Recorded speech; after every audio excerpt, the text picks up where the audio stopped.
Hello people, what is going on? Welcome back to the channel. This is Sorin and it's the perfect time to review the Object 7.1.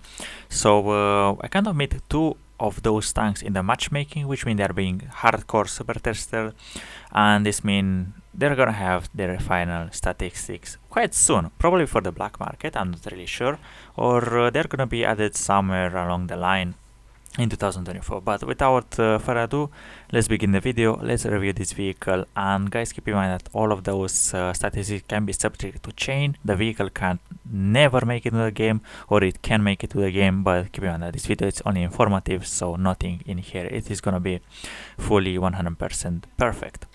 So the vehicle is gonna be a Russian, actually it's gonna be USSR heavy tank with tier 8, and yeah, as long as we don't have enough of them, I'm gonna compare it to the K2, the Kirovets 1, i6 and the stock STI. Why is that? Because the vehicle is a copy-paste version statistically of the K2, and it's just a stock STI if you ask me. So I don't understand the point of making a clone of a very unpopular vehicle like the K2 just to make a new premium tank. And talking about the vehicle itself, about the DPM 1700, that's actually tiny touch better than the K2, but just pales in comparison to the Kirovets 1 and the i6. I mean, the i6 it's only over here, just having the worst tank in this comparison, just being over here. But the gun, the penetration has 222, which is the same as the Kirovets, and the vehicle's hull itself has way better shell, actually standard shells, than the K2, which the K2 really struggles with 203, which feels more like an i6 kind of ammunition. But all those vehicles in this comparison have 300 alpha damage, which means pretty much like another new Russian vehicle in the game, probably for only the whales and the collection people that are collecting the vehicle.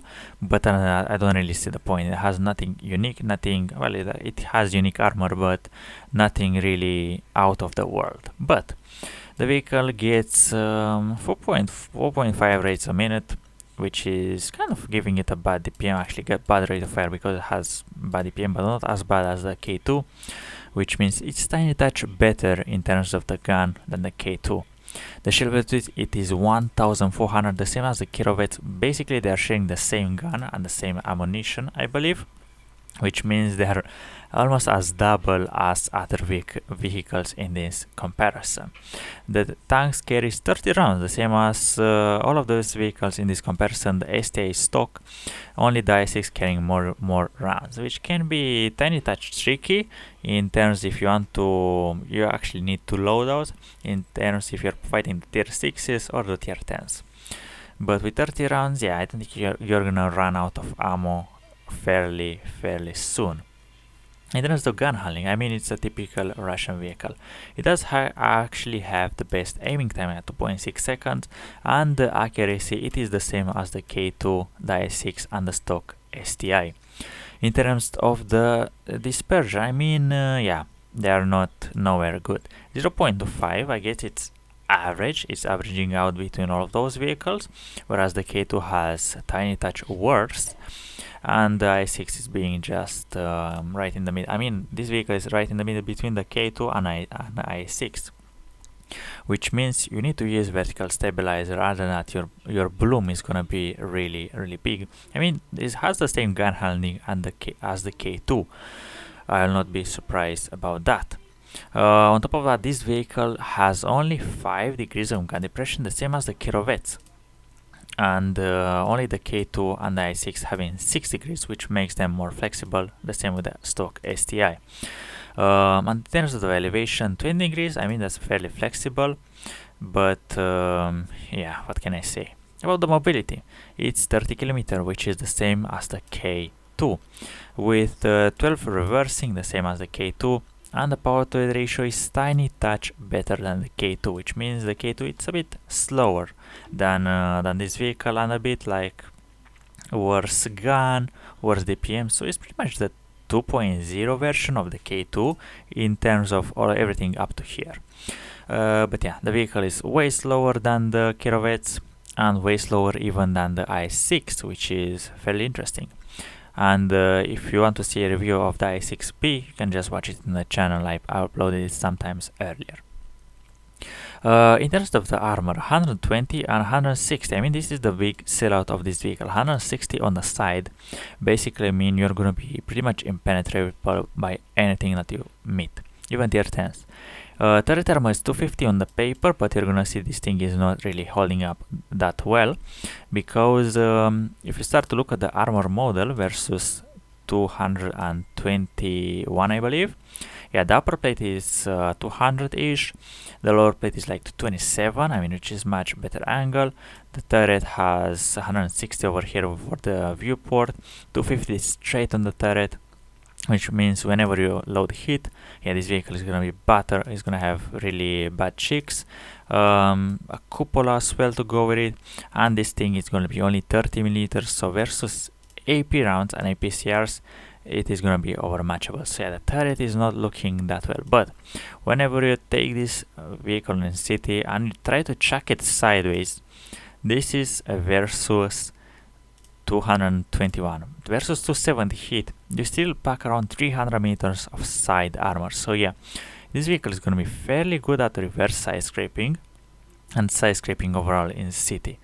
With 5 degrees, I mean, yeah, I mean, just look at that side burn. This is tier 10 side armor in a nutshell. This is like ICE 4 kind of armor, and I believe it's an, actually no, it's an ST2 and actually an STI kind of hull, if I'm not mistaken. I mean, just look at this. This is an ICE STI. This is an object. STI object. STI object. STI object. I mean, this is versus heat. Let's go for APCRs. Next, you can see the same kind of turret. I mean, I think the turret is a bit copy paste, but this thing only has, the stock STI has only 170 on the cheeks, whereas this thing gets 250. But obviously, we are talking about the stock STI. It's not a big deal. But yes, you can see the armor for the turret, especially. Yeah, this thing is not going to be really well against 90 millimeters and higher. So pretty much, if you're fighting versus light tanks, I mean, you can play hold down. But other than that, I don't really feel like this vehicle is gonna be way too overpowered in terms of playing into a hold down position. But if you're gonna play in a city environment, yeah, this vehicle is gonna be plain overpowered. And you have on top of that the same hit points as the K2. And in terms of the armor of the K2, I forgot to mention this thing. I have it, and I can say it's cancer. You obviously have spaced armor on top of the 160 stock that you have. So yeah, whenever you play this vehicle, you just overangle it and you just bounce anything that you meet. But obviously you have a 30mm roof, which is the same problem as the 701.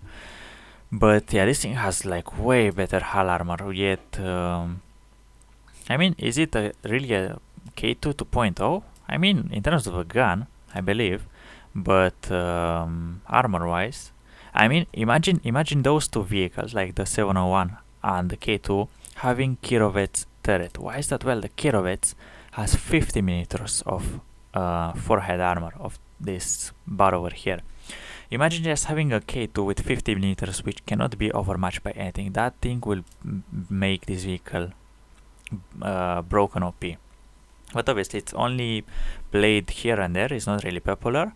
People don't really play it because it's cancer and it's just dangerous for the matchmaking. But yeah, in terms of the armoring, this vehicle is gonna be a copy paste of the K2 with tiny touch better gun, tiny worse armor. About the mobility, kind of like part on part mobility, tiny touch better. But yeah, this thing is gonna be aids for the matchmaking, especially for the lower tiers that are gonna face this.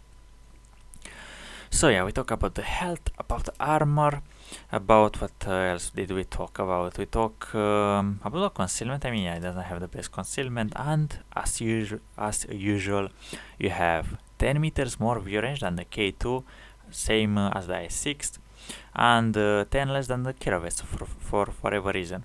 And the shell cost is the same. and the vehicle has 15% chance of caught fire, which is the same as all Russian tanks in this comparison. But come on, why we should get super testing this vehicle? I mean, like, we already have like 10 Russian heavy tanks, I mean, or USSR heavy tanks or Soviet heavy tanks. But really, why do you need a tank with basically noob armor, like brain-proof armor?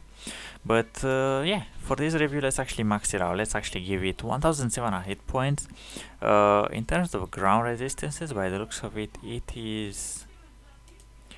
can reach 28 with all-terrain suspension, giving it tiny touch better accuracy. I mean, for the V-range, you have 300 meters, 350, so it doesn't really help that much. Let's give it. Do you want firepower or do you want mobility? I think for my case, I'll go for actually for firepower. Let's give this thing 1890 hit points. Giving this thing more DPM, and the one and only one, probably you want to use Bounty vertical stabilizer just to get gun handling down 10 touch quicker. I mean, on top of that, you can just drop the hardening for a turbo, which will always be nice. I mean, the tank is gonna get much more mobile, yet retaining 2000 DPM and a fairly good gun handling, and still having a lot of hit points to spare. And whenever you put things like a combat ratio, brothers arms, camouflage, recon, repairs, situation awareness, and a snapshot, yeah, the vehicle doesn't look that bad anymore. I mean, you still have low DPM, but obviously with 11-second reload, you can like really make sure that you're aiming for your shells, especially that you have really good side armor. You can reverse side scrape. And I mean, yeah, the 5 degrees of gun depression, this thing is gonna be really aids to play on a west field or anything like that. So really, do we really need this? It is gonna be in the black market, I don't know. But from first sight, I kind of do not like it. I already have a K-2 and I can tell you it is not fun to play such vehicles. They are just really boring to play. You just attack everyone, you are being aggressive, they cannot really do anything about it. They load a premium and they still bounce, so yeah, you need to load a premium, especially for the K2, because you cannot penetrate them, they cannot penetrate you. It's like a complete shit fiesta in my opinion. So this was the review for the Object 701, upcoming tier 8 Russian USSR premium tank that probably no one needs, and it is just another one to probably is gonna be added in the auctions like the K2 was added, but hopefully let's not gonna think about it. So without further, guys, thank you very much for watching. I will see you legends around in upcoming videos.